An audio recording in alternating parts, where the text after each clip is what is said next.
Giants. Go big blue, New York Giants. God, it's great to be a Cowboy, isn't it? This is how we do stuff. This is the Cowboys. We're trying to do something. Really, it's time to leave the football team. It's time. It's your time. It's our time right now. It's our time right now. It's our time right now. It's our time right now. He was a Giant, and he was a Cowboy. Now these two former rivals have joined forces to bring you the most insightful, perceptive, and controversial sports talk podcast in America. Former Dallas Cowboys defensive end Jim Jeffcoat locks horns with former New York Giants wide receiver Byron Williams. And now, here's Byron Williams and Jim Jeffcoat.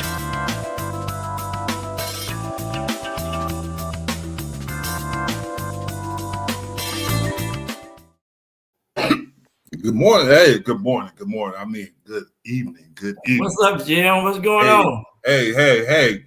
Do you realize we're on Roku? We're on YouTube. We're on Facebook. We are on Spotify.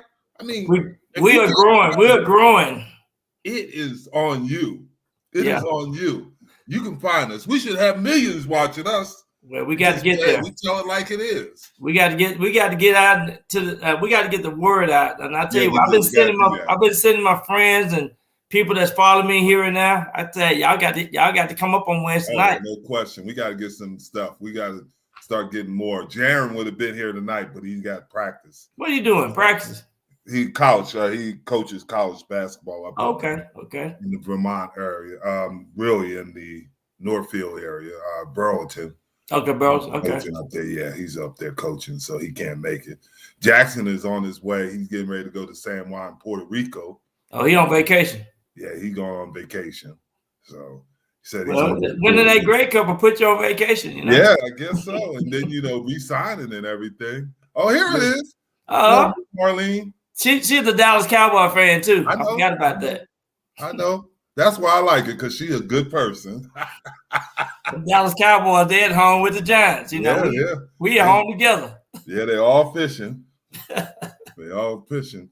Speaking of that, Giants has got them a new GM. Is it how you say it? Russ Scowen? Yeah, Joe. His name is Joe. Joe Scowen. Excuse me, Joe Scowen. Yeah. And he's already from Buffalo. From Buffalo. Yeah, he's from Buffalo. And he already second interview with Brian DeVol set up. Yeah. He also has a second interview set up with Leslie Frazier. Yeah. And then he's going to do another interview with Dan Quinn. And Dan Quinn is 25 minutes. He grew up 25. He's like me. I grew up 25 minutes away from MetLife Stadium. So yeah, man, MetLife Stadium is the place to be. But he also said that he's not going to trade Daniel Jones, or he's not looking to trade him. He's going to try to build this team around Daniel Jones. Yeah, and Saquon Barkley, he said this year. And they are, and I've always said that there are two special players you got to build around it. The one thing about Saquon is being a running back, you got to be careful with that one. Because you see what happened with the Cowboys with Zeke Elliott. And their shelf life is not very long for running backs because of the physicality of the position. Because all them defensive men try to hit him in the head. Oh, no question. No question. Yeah. And you're right. Yeah. As we talk, we got a lot of things to talk about tonight, but that might be some of the reason that the wide receivers are becoming so much more prevalent in the games. And you saw it in these playoff games, the wide receivers were more prevalent. Yeah. Than anybody ever expected. And you see Marlene Cowboys win or lose. I like that. Well, we know they're going to lose, so they can just go to the offseason. They can go to the offseason door and set their butt down. Like Troy Aikman said, if you lose, hey, it's like you never were there. So that's the truth, and that's the reality of it. But let's get on to some of the news. Sean Payton. Yeah. See, I had the opportunity when I worked for Bill Parcells. Right. Payton was the quarterback coach. Okay. Maurice Carthon was the offensive coordinator. Right. Yeah, Mo was my teammate. Yeah. Yeah, Mo was he was the offensive coordinator. Yeah. And was interesting. Mo would call the plays, but nobody ever realized that Mo was the OC. And then Peyton eventually at some point became the OC. Right. Yeah. And then, the story, he went to the Saints, and Sean was very competitive when he was at Dallas. Him and Mike Zimmer are real good friends, and they would play a lot of golf. They cheat like heck, both of them, but they would play a lot of golf together. And, they miss their counts on those strokes when they playing golf. Yeah. Yeah. But Sean was a good coach. Yeah. He'll have some opportunities to do things. If he wants to go to television, I'm sure he'll have that opportunity. If he wants to coach again, I'm sure there's no question of it. There's rumors, and I don't think they're true. There's some people saying that he might eventually coach for the Cowboys. I don't know. I don't know what Jerry's thinking. He didn't give Mike McCartney, he didn't say that he's going to be the coach next year, but I would anticipate him being the coach. I think Steven really likes McCartney, and Steven has a lot of input on what's going on with the Cowboys. Yeah, and plus Sean Payton do have a house here still in the Dallas area. So. Yeah, he has one out in Argyle where his son goes to school. He has his ex-wife and his kids live in Argyle, so he does have a place there. And he just probably being a coach, it is a strain on you. Yeah, no doubt. Only because of the hours. I mean, we get in at 5 and you don't go home to most nights 11:30. Yeah. And back in the even after games, you're in early, preparing yourself for meetings that the Monday after a Sunday game and all these things. So it takes a strain on you. What I want to say, but 3 or 4 years ago, didn't he sit out for the whole year? Didn't he sit out? Because of the Bounty Bowl with Greg Williams. Yeah. And then when Greg had the bounty on players and stuff like that. Right. So he did sit out a whole year. Now I don't know if that was justified, but yeah, it is what it is. And well, it was part of his penalty, so he was. Yeah. But here's the thing too: Buddy Ryan had a bounty bowl too, so Buddy Ryan, they didn't sit out at that time. Part of the defense is incentives on defense, big hits and things like that. That's football. Yeah, it's been football, been that way since we started playing in 8th grade. You get the big hit award. You get the big hit award. Yeah. And then, the player of the game basically on defense had to do something to get that player of the game. So, but I like Sean. I like him. I remember when I was coaching in college at the University of Houston. Yeah. I had known Sean from coaching when he invited us over to the Saints to watch their practice and give some insight on what he, how he did it. Because he also actually – people don't know this, that he did some college coaching in Oklahoma for a short period of time, and he made friends there too. But I'd known Sean, and like I said, I liked him, and I wish him the best of luck. Well, I was going to say this, he got one Super Bowl win, like Mike McCarthy got one Super Bowl win. So, their record is kind of similar. It's not like you having one guy who's been winning. Just the coaching philosophy and style is a little bit different. Yeah. And, Sean got a little bit more aggressive on his approach on how he communicate with the players. But I think Sean have 161 and 97, 161 wins, 97 losses, and he's 9-8 in the playoffs. But, I just think, it's just if Jerry Jones want to make that change, then he's gonna do that. He's gonna make that change. Oh, no question. But his perception sometimes is not reality. Yeah, because you would have thought his record would have been significantly better than McCartney. It's the perception is there, and they both had great quarterbacks when they won them. McCartney obviously had Aaron Rodgers, and then Sean had Drew Brees. Yeah, they both have the possibility of someday being Hall of Famers. So, and I would think they would be, because of their Super Bowl wins, but I want to say this is one year that's kind of different and unique with all these coaches vacancies and It's a lot going on with, people trying to plug in these staffs, and, you got a lot of offensive coordinators, defense coordinators up for these jobs. And so it's a lot of moving parts this year. What you think about that? I think so. And here's the thing I think that happened when you talk about moving parts. New Orleans is $74 million over the cap. So they're going to have to make some significant moves. Is it rebuilding, or what are they going to do? Yeah. There's $74 million over the cap. Right. Do you trade Kamara? Do you trade Thomas? And what do you do at quarterback? Who's going to be your quarterback next year? And things like that. And these things are there.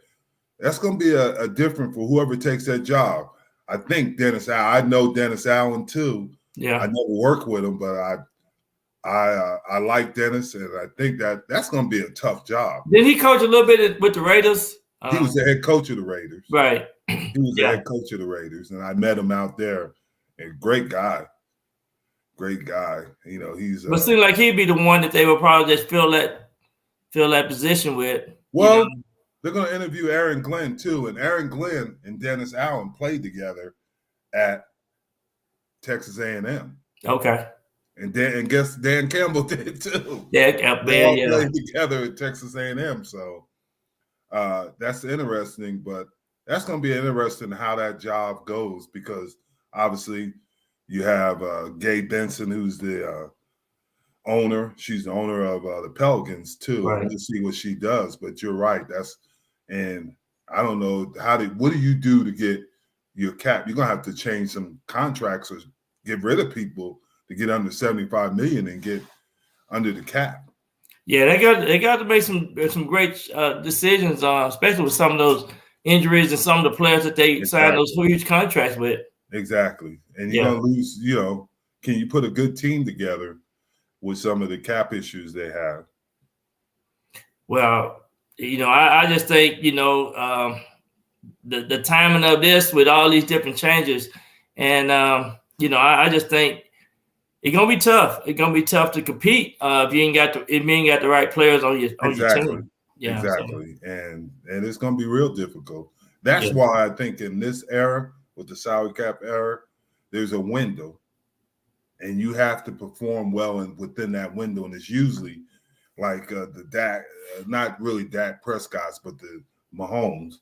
So you have to have a lot of young players in key positions that are still not getting that big money. And I think that's what Cincinnati have. They have a lot of young players.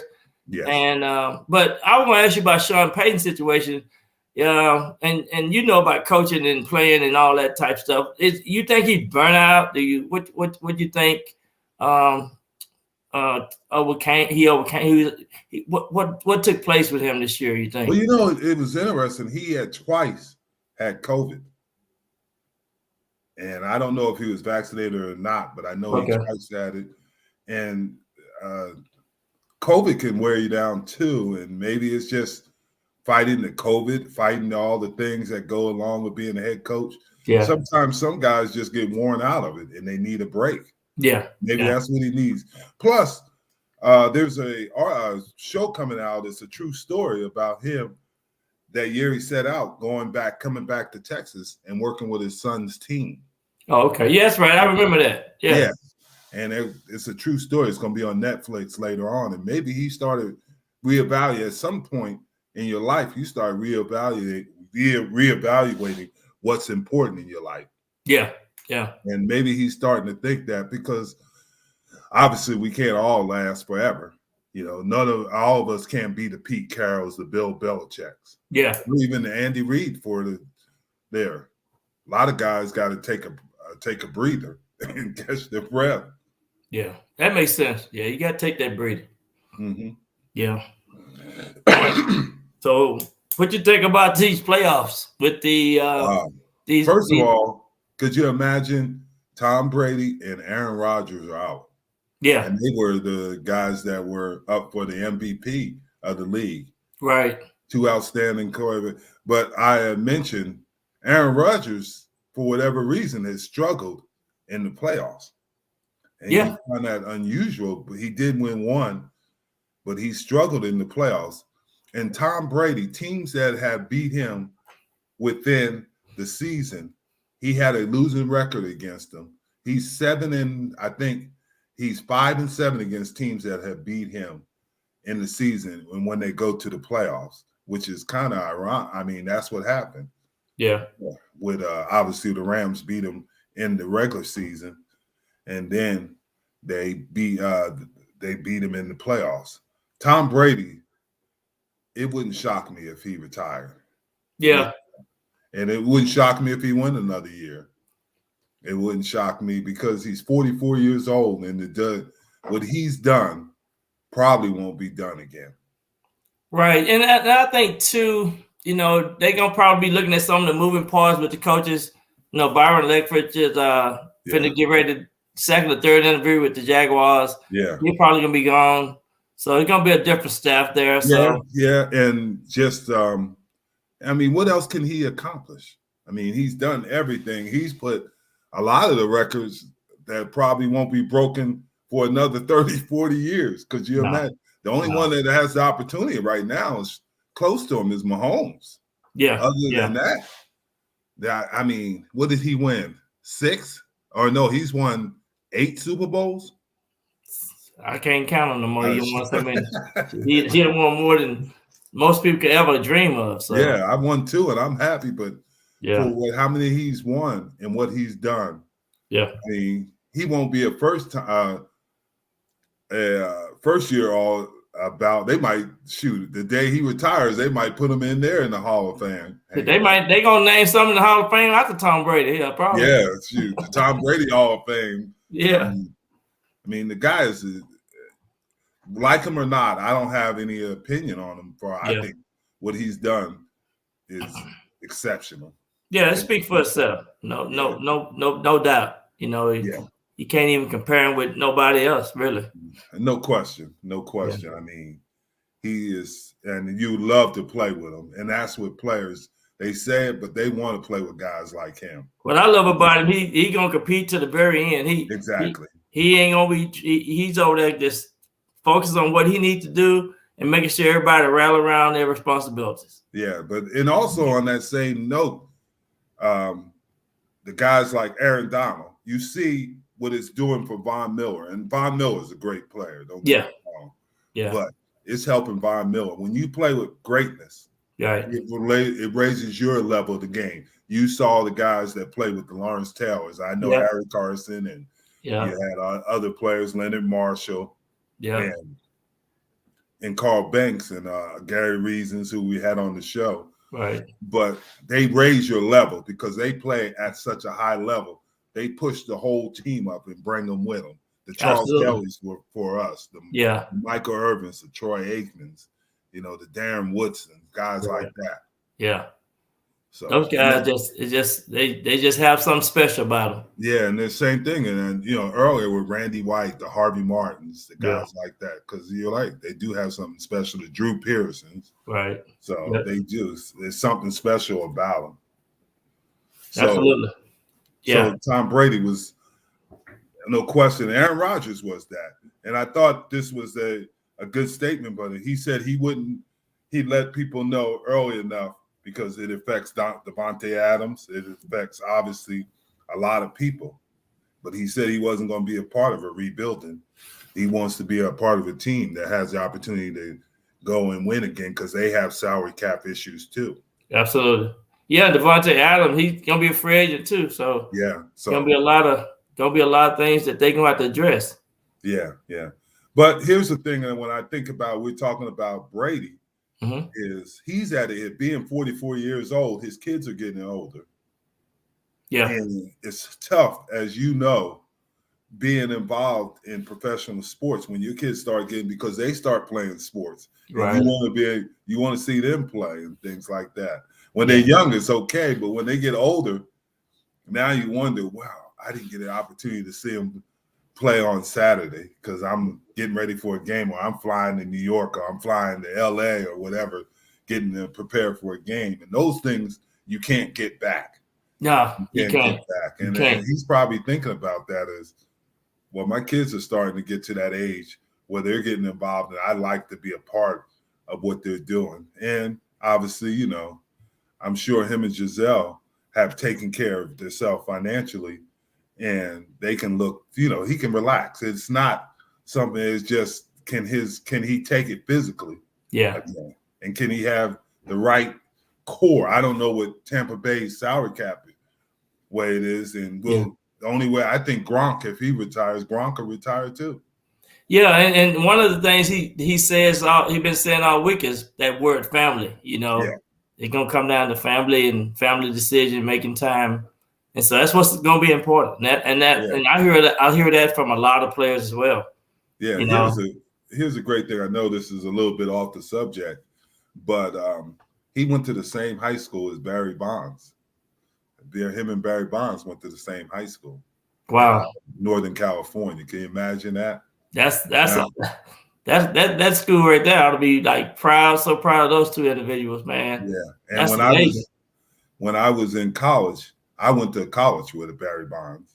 And the baseball team, the players on there didn't like him, so he hung out with the football players. They said he was a great quarterback in high school, but we liked him. We thought he was pretty cool. That's good, man. I heard a lot of great things about Barry Bonds. Yeah, he was good with us. I mean, he was. It's something about hanging out with them football players. I think you have a whole different perspective about things.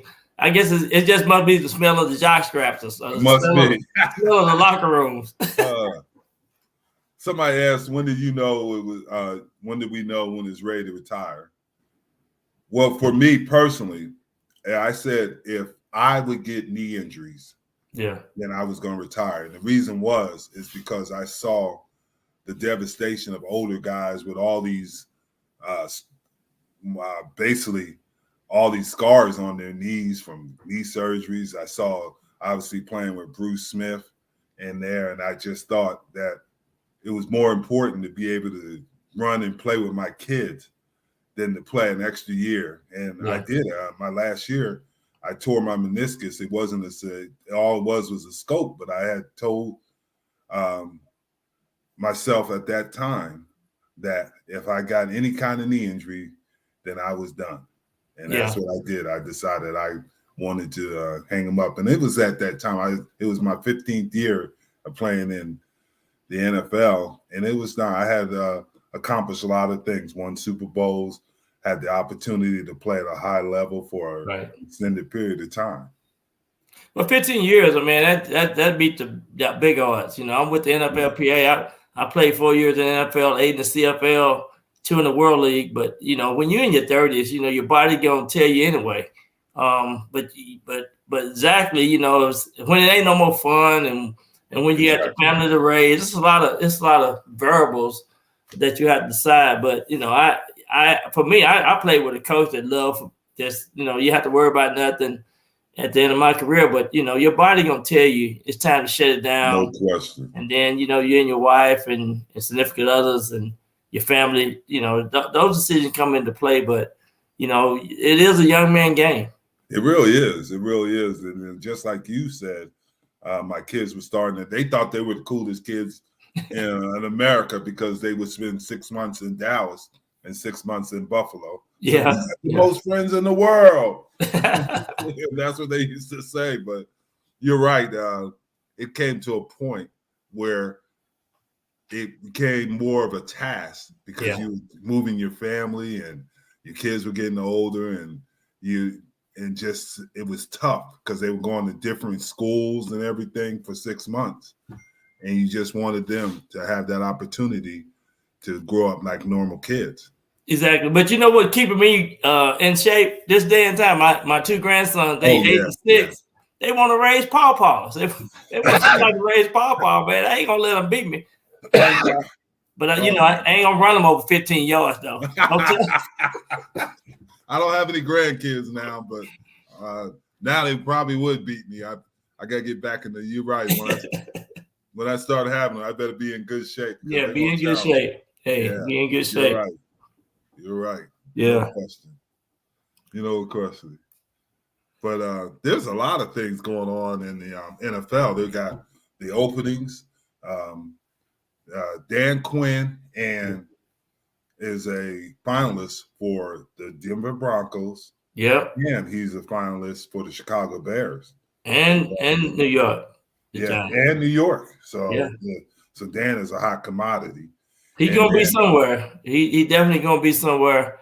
And he deserves it. I mean, he's a player coach, and I just like player coaches anyway. Yeah, you get so much out of the players. Yeah, and then you got obviously Jim Caldwell is a hot commodity too. Yeah, and I think Jim did get the respect that he did good things in Detroit, and he did good things in Indianapolis. And one of the things that you have to always remember: not too many coaches get fired with a winning record. And Jim, that's what I'm saying. Jim had a winning record when they let him go. 9-7. He didn't make the playoffs, but he was 9-7. Yeah, they wish they had him now. Yeah, they ain't done nothing since. They ain't won over 4 games since he left. Yeah, and then we'll see. I think we'll see Brian Flores resurface again. Yeah, and it might be the Texans. It might be it might be the Giants. Who knows? Yeah. I haven't heard him being a finalist for the job. And there'll be some. Brian DeBall is a hot commodity right now. Yeah, from Buffalo. Yeah. And then, like I said, Aaron Glenn is he's interviewing for the Saints. Aaron Glenn is interviewing. Dennis Allen is probably the odds-on favorite there.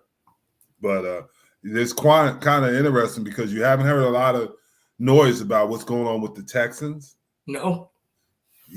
Minnesota just hired their GM, and then you haven't really heard a lot of things about what's going on there and who they're going to interview. And then the Raiders, I still think Jim Harbaugh is in the mix, and it would make sense for the Raiders to get a guy like Jim Harbaugh because the Raiders are requesting, I think, DeMarco Ryan. Is that how you said?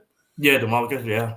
And then a couple other guys, the coordinator for the Patriots, he's getting a lot of interest. Josh, not Josh McDowell. The defensive guy. Yeah, he's getting a lot of interest in this. Mayo. Yeah, he played in the league, Gerald Mayo, and it's kind of interesting to see some of these guys that are younger are getting the opportunity, and that's the effect of Matt LaFleur and obviously Kyle Shanahan and the Rams coach. All these guys are younger guys. Yeah, and the game is changing, and there's no question about it. The game is. Well, it's a moving game. It's a young game, an active game, and I guess it's like we were saying earlier with the players. It's a young man game. Yeah. But back to that young man, we talked about some of the things that are going on. And if Rodgers leaves, like we're anticipating he probably will, if he leaves, what do you think Jordan Love can be the quarterback for the Packers? Well, he had 2 years of some game experience, but he still don't look like he's really ready. But it just depends on who they put around him. Will the offensive line be able to protect him? But he hadn't shown me a whole lot this year when he played. He didn't win the game when he came in and played earlier in the season. But he just been doing enough to just say that he was a first rounder. But he still needs some. I think he needs some time to adjust to the game. Yeah, and Jordan Love. Rodgers sat for a couple of years before he got his opportunity, so you never know. Yeah, and I think he's gonna have to have a great off season, and he's gonna have to pray they pay Devontae Adams or franchise him because I mean he is a difference maker. Yeah, and like you said, they have to put the right people around him on the offensive line. Obviously, their running game looks like AJ Dillon and the pardon me. The Clark is it Josh? The other running back? Jones. Yeah, Aaron Jones. Yeah. And those guys, so he'll have good people around him, and he just got to perform. And obviously, they got to get their offensive line. Somebody made an interesting thing about offensive lines in the NFL and why they're struggling now. Yeah. It's because the way the NFL has changed the rules of practice. and they don't get really any contact until game day. Yeah. So that's beating them down. They look. So you think the timing is off and the feet? That's what they said. Yeah. Yeah. And now we can talk about some of the games that happened last week. They said that's why the teams that had the bye struggled a little bit because they didn't have their timing down. Yeah. Because they are having that week off and you're not allowed to hit, you're not allowed to do anything physical anymore, that it really hurts the offensive line more than any other position because it's so much on continuity. Exactly. Speed. So that's the thing. But one of the things I see too, the offensive line is going to be a key factor. When you look at the offensive line, the teams that's going to be the weakest are the teams that probably ain't going to be able to, be productive, put the points up, protect the quarterbacks. But I'm just amazed by Joe Burrows, how he's been timing it, getting the ball out of his hand, and plus he's been hit quite a bit. So, he has. Yeah, he has. Joe Burrows got sacked 9 times. Yeah. That's unheard of. And here's the wild thing about it. During the game, his headphone and his helmet went out, and he was calling plays on his own. They had no choice.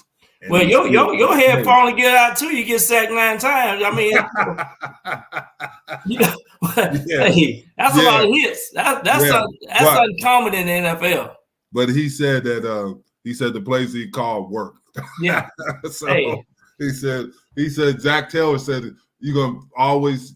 He said, I knew someday you were going to do that. You were going to fake like your headphones went out of your helmet. He did the exact same thing at LSU when they won the national championship. So yeah, I didn't know that, but you got to give Joe Burrows credit. Yeah. He sacked 9 times and do the things that he did. I mean, he was unbelievable. But you know what I like about Joe Burrows? Man, he put that ball right there for them receivers, man. Yeah, he does. And Jamar Chase now, they run into the house with it. It's to me, Chase is an interesting guy. And the reason I say that is because you can hold him down for so long. And then he finds a way. They threw that little hitch pass to him and he takes it for 20, 30 yards. And he makes plays. He finds a way to make plays. That's a playmaker for you right there. Yeah, and that's what he is. He is a playmaker. Higgins came through. Yeah, Mixon wasn't as good as I thought he would be, and that was. But he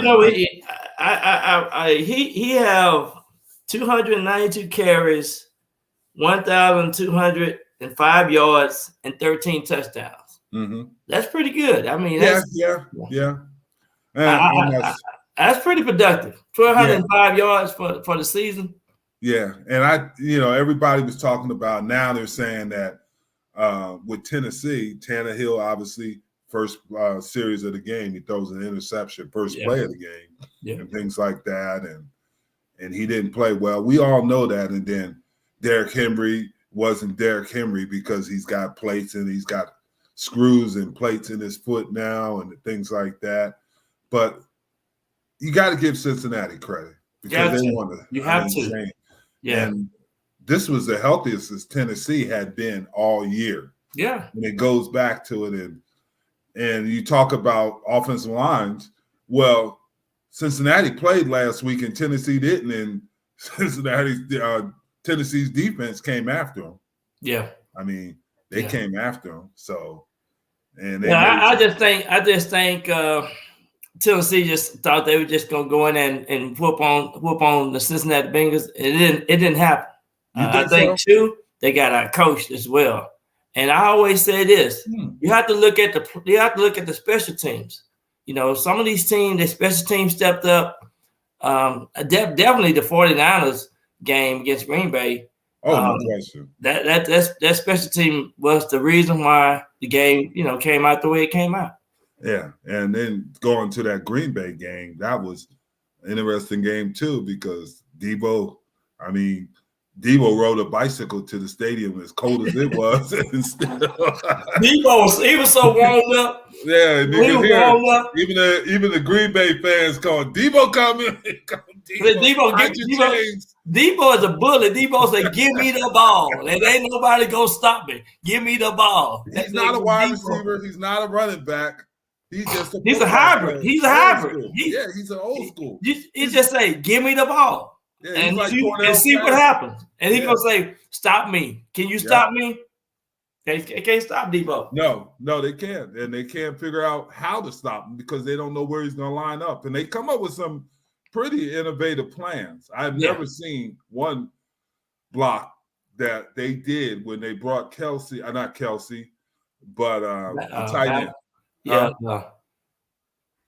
Kittle. Yeah, Kittle. Kittle came into motion, and he looked like they were going to run a just the old counter play.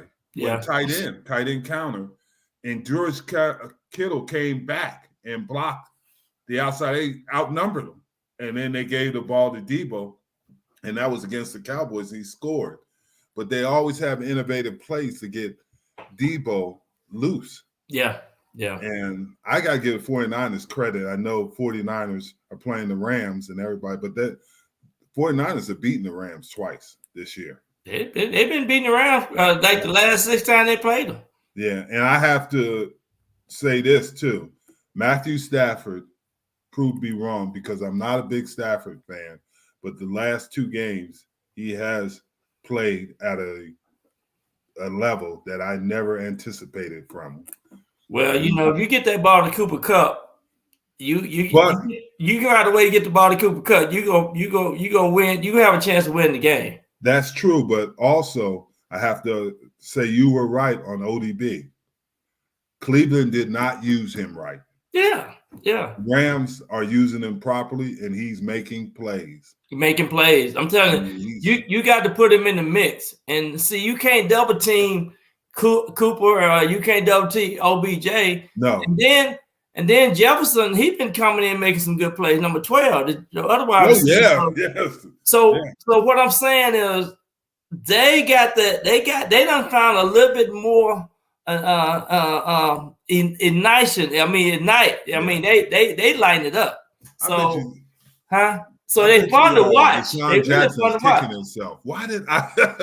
What am I doing? Because he messed up right there. Well, I tell you what, that's why Cleveland didn't make it to the playoffs. Mm-hmm.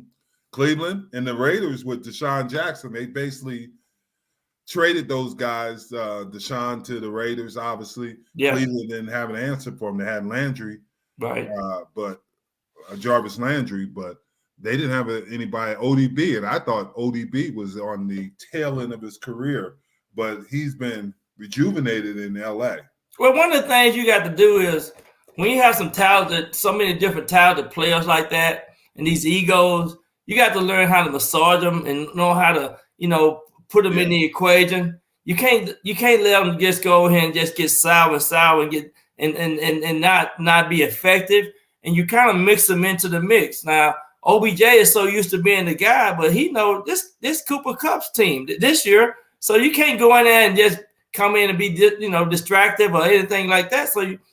But they right now they playing on all cylinders. Yeah, I'll tell you another guy. They gonna put up some points too. Oh yeah, but the one thing is that during Von Miller's playing like Von Miller of the past. He bring that rush off that end. He is. And if Trent Williams and those guys ain't ready. Oh yeah, and then Trent Williams hadn't practiced all week. Yeah. So he's got to mess with Von Miller, and I can't remember the name of the other defensive man. And you don't really have an answer for Aaron Donald. You just got to hope that. But like I've said, the 49ers they know the Rams better than anybody. They know. And did you hear about what they did? The Rams, obviously they get allotted so many tickets.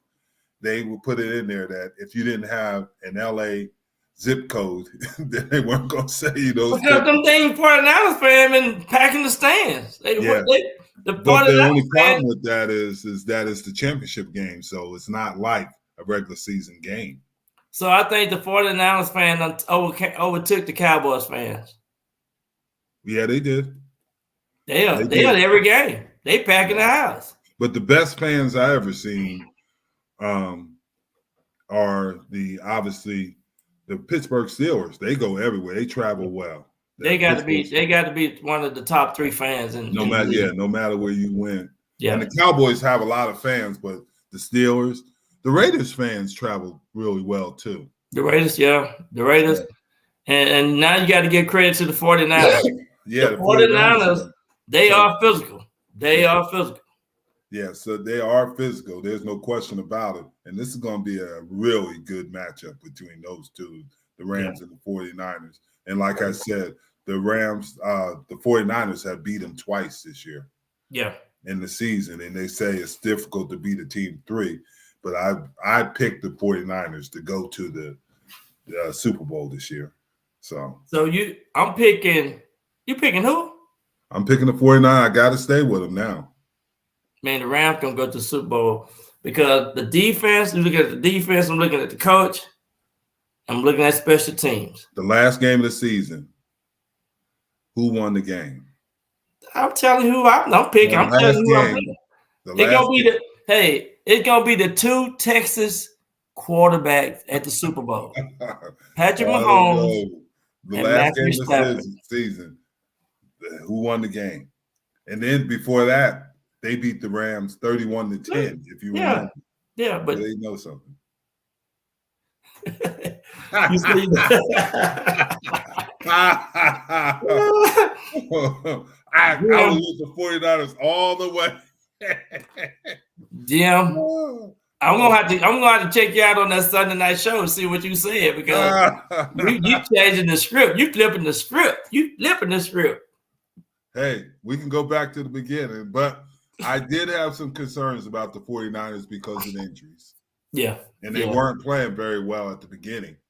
They were struggling. But, Eli Mitchell, the running back, I mean, I see some things that the 49ers has to play to step up that did nobody know nothing about. Yeah. Which is good. That is true. That's really good. But they coach, man. The coaches, he just get them ready to play games for sure. Yeah, it ought to be a good game. And they always talk about John Lynch, the general manager.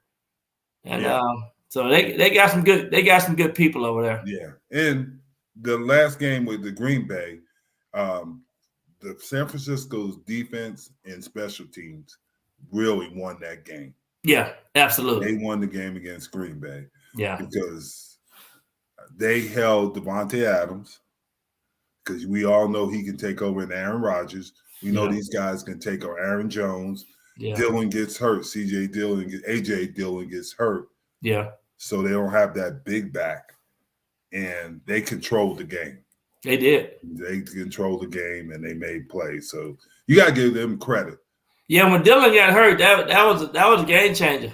They didn't have that power inside run like they normally have. Exactly. Yeah. Now going over to the other side, this was totally different. This was like 7-on-7. Yeah. These two. I mean, it was a game where whoever got the ball last was going to win. Yeah. And unfortunately, I thought Buffalo, because I played in Buffalo, had the chance, and Josh Allen played his heart out. It wasn't Josh Allen. I thought personally that first of all, the Bills' defense had 2 opportunities to slow them down, and they couldn't do it either time. Yeah. At the end of the game, when they got the field goal and in the overtime, and that's difficult. But Mahomes is a different dude now, because I really thought the Bills had the number 1 defense, and they say defense wins you championships. Yeah. And he riddled it. And Tyreek Hill, that one play, I don't know what coverage they're wearing, but I throw that coverage out of my playbook because he just riddled at the end. You don't let him catch a ball and run. First of all, you got to put some muscles on him. And they were trying to double. But you know what? With guys with that much speed, he get free releases off the line of scrimmage, and you can't stop him once he get off the line of scrimmage. You got to put somebody in his face, slow him up. And there's no way that I'm going to put a linebacker on Kelsey at the end of the game. That was crazy. That's madness. Man, Kelsey, man, when he get on fire, he get on a roll. I don't care. It's going to be hard to stop him. Yeah, and it was an exciting game. Don't get me wrong. But for me, being a defensive player, it was a tough game to watch because I didn't think either defense played at that level because Gabriel, is it Davis? Yeah. The wide receiver for Buffalo, he was just shredding them. Oh, yeah. He got three touchdowns? Yeah. Four touchdowns. Four touchdowns. And he was just shredding them, But, Matthews, he got hurt early in the game, so the safety was the middle of the field was kind of got open. Exactly. And I think it was good on Buffalo's offensive coordinator. They create the mismatches, and they just threw that Josh Allen. Really did. And that kid, I mean, he was a second-year player from University of Central Florida. Yeah. And he was just making, I mean, shoot, he set a record. He set a record for a touchdown in a playoff game. Yes. No but man, it was so exciting to just sit and watch football this past weekend. It was just so much fun to see these games played out the way they played. Now, do you think it was the greatest weekend ever? I think it's one of the top 5. Yeah, top 3. It was one of the top 5, I would say. Yeah. But I'm sure, obviously, you go back in history. It's been a while since I've seen playoff games like that, though. Yeah, because I've seen games where the Buffalo Bills played the Houston Oilers at the time, and they were down, 24 points, 26 points? Oh, yeah, that's right. And they came back. That was something there. And well, I can just say this. Well, Buffalo been in a lot of exciting playoff games. Yeah. I can say that. Yeah. So I've seen those games. I was playing in Dallas at the time, and they made it to. But things like that, and I've seen exciting games, but this one was unique.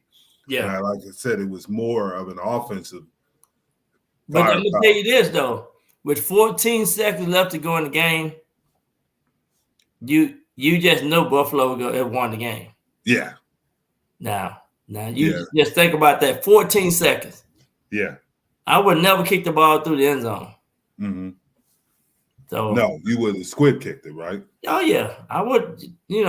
By the time you squid kick it and they touch the ball, that's 5 seconds and ran off the clock. That's 4 seconds. So you get down to 10 seconds. Yeah, but that's something that Sean McDermott's going to have to live with the whole season because they mismanaged the clock at the end of the game. Absolutely. And that's the same thing that happened with Dallas. Is you mismanage the clock. These things can happen. You got 14 seconds left in the game. You know what I'm going to do next year? What is that? I'm going to be looking at Buffalo because they going to go all off season knowing that they let it go. That they should have been in the AFC Division Championship game. And I know they're going to be working hard next year. And I think Buffalo going to be the team. They're going to be hard to beat. In 2022, it could go either way because some teams go up as they do get to that point, or some teams go down. Prime example is when Kansas City lost to New England in overtime for New England to get to the Super Bowl, they went up. But there are teams that you notice that they go down. So that's the thing. And what's interesting is you got, and I've been saying this, is you got some young quarterbacks that are really just taking a step up, first and second and third year guys that are going to be around for a long time. And somebody out there is saying that you picked Buffalo to win the Super Bowl. I'm going to pick Buffalo to win the Super Bowl this year. Yeah. And then they're going to say, Byron, I'm going to pick Buffalo to win the Super Bowl this year only because of Josh Allen and Diggs and the offense that they're going to put together next year. They know that they left some things on the table. Here's my question to you. Okay. What is the difference between Josh Allen and Lamar Jackson? The difference is decision-making. The difference is releasing the ball and ball placement for the receivers. And I just think right now, if Lamar Jackson had spent a little bit more time in the film room, he would be up there. I mean, it's not a whole lot of difference because they both make things happen. Lamar Jackson, they both run the ball with their legs. I mean, you can't stop them. If they playing, they healthy. These guys are winners. They can take their team to the Super Bowl just on their talent alone. Here's what I'm thinking, and this is one reason I asked you that question. Is that they said that between Mahomes and Josh Allen, those were the two best running quarterbacks in the NFL, which I disagree. I disagree with that because obviously Lamar Jackson. But here's the problem too: is that Josh Allen's a big guy. He's 6'5", 240 pounds. They can run. But the pounding is going to take a toll on him. They got to get him to stay a little bit more in the pocket so he doesn't take those hits. Because once you get outside the pocket and you're running the ball, Mahomes had to learn the hard way. Well, you see Mahomes not running as much as he was previous years. That's my point. I think they're going to take a little bit out of Lamar Jackson too because he's hurt. He didn't come back and play. He didn't come back and finish the season. That's what I'm afraid is going to happen to Josh Allen too. Yeah. Even as big and as powerful he is that they can't run this kid that much. They got to keep him in the pocket, and he has, just like you said, with everything you said was correct with the accuracy and everything. But they got to he has to run in certain situations, but they design running plays for him. Yeah, yeah. And with all three of those quarterbacks you just mentioned, I'm thinking you got to look at the offensive line too, because they're gonna need some protection. They're gonna need some gap protection. And I tell you what, the one who could stay the healthiest, then of course that's part of the game too. Because, that's what Mahomes is doing right now. Yeah, Mahomes don't run as much as the other two quarterbacks like he used to. In the first 3 years, he would take off and run that ball, but not as much this year. Yeah. So in the two games, you're picking the Rams to beat the 49ers. Yeah. I'm going to stay with the 49ers. I'm going to stay with the 49ers. And in the other game, Cincinnati against the Chiefs. I'm picking the Chiefs. I'm just going to pick the Chiefs. I like Joe Burrow. I like the offense, but I just think the Kansas City got too much firepower. Yeah. And they at home. But to the same thing is the Chiefs lost to Cincinnati. I know it was in Cincinnati, but they did lose to Cincinnati on a field goal. That kicker he can make plays. I'm about to get a whiplash of him shaking my head. Hey, but you know what? I do want to say this though, Jeff. All these teams that's in the playoff got great kickers. Yeah. The kickers are doing an outstanding job this year. Except for Tampa Bay. yeah, Tampa Bay. That's why I'm talking about the final four teams. Yeah. The kickers are doing great. Yeah. But that's the thing is that it could come down to, I don't know if it will, but it might come down to the kick. I wouldn't be shocked. I'm picking Kansas City because I picked a Kansas City and 49er. You need to pick opposite of me. I let you pick the first. You said the 49ers, so now you got to pick the opposite of me. So no, I can't. I got 49ers in Kansas City. You got Rams in Kansas City. I picked this at the beginning of the year. I went off track. I'm not going off track anymore. You right. You right. You right. I ain't gonna. Okay, 49ers in Kansas City. But I wouldn't be shocked. The Rams in Kansas City. The Rams in Kansas City. Yeah. And you got the 49ers in Kansas City. Yeah. But I wouldn't be shocked if it's if Cincinnati finds a way to win, because we didn't anticipate Cincinnati getting this far. They don't, hey, I'm just like Popeye. They done gone all the four they can go. They can go. They ain't going no further. Yeah. That's what I think. But we'll see. But you know what? It's so much fun just to watch these guys play. The Final Four, man. Final Fours. Yeah. So we got a little bit of time. Who is a team that you think that's going to – I know you said Buffalo is a team that's going to rise up next year. Who's another team that you think that has a possibility to do it? Well, I kind of like the NFC East team because every year it's been a different NFC East I'm gonna pick either the Giants, gonna surprise team next year, or the Eagles. Gonna be the surprise team of the East. I see if the Washington football team got to be politically correct. They ain't got a name yet. I'm tired of saying Washington. If they get a quarterback, they got a chance. They got a chance. Okay. That's what they need is a quarterback. Yeah, if they can. If Deshaun Watson can get out of his problems, and they got a quarterback like that, they're going to be dangerous. Okay. In the East, I think that there'll be the Cardinals will learn from it. Cliff Kingsbury is going to be on the hot seat. Yeah, and he always starts off hot, but he's going to probably have to win some playoff games to get in there. And I think the same thing that happened to Mahomes has got to happen to Kyler Murray, where he stays in the pocket and becomes a quarterback. And you don't always want to be a dual threat. I think he's going to be a guy who's got a chance. Depending on if Brady comes back, Tampa Bay is going to, that's going to be an interesting team if Brady comes back. He ain't coming back.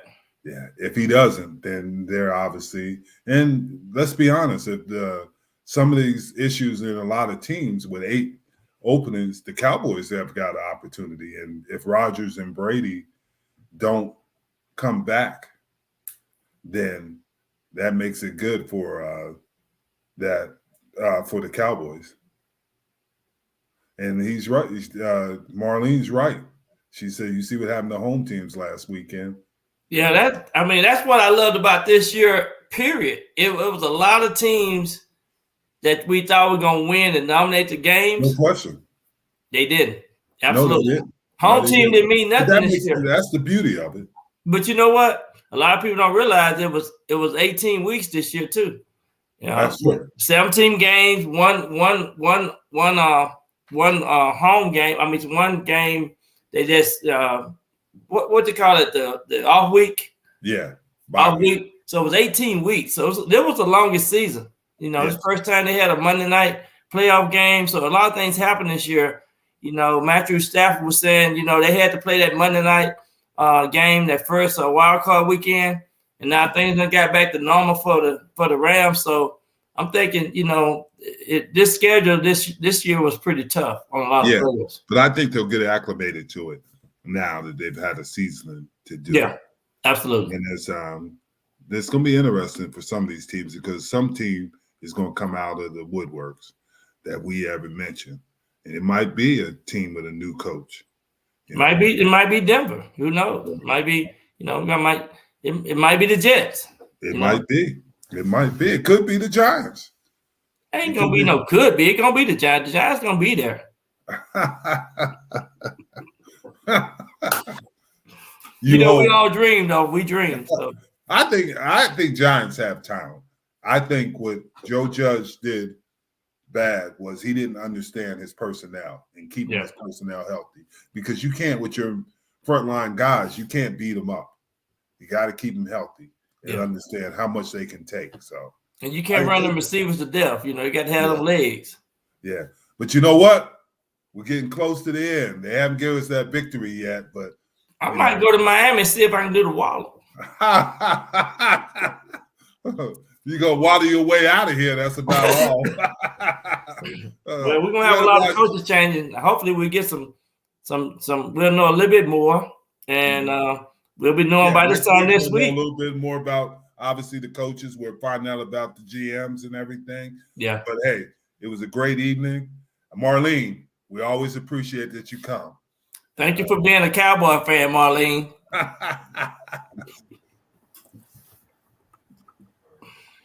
That looks like it's it.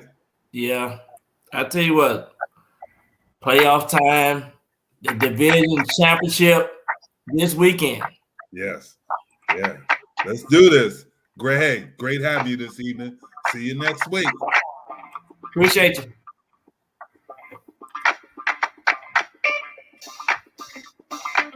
Okay.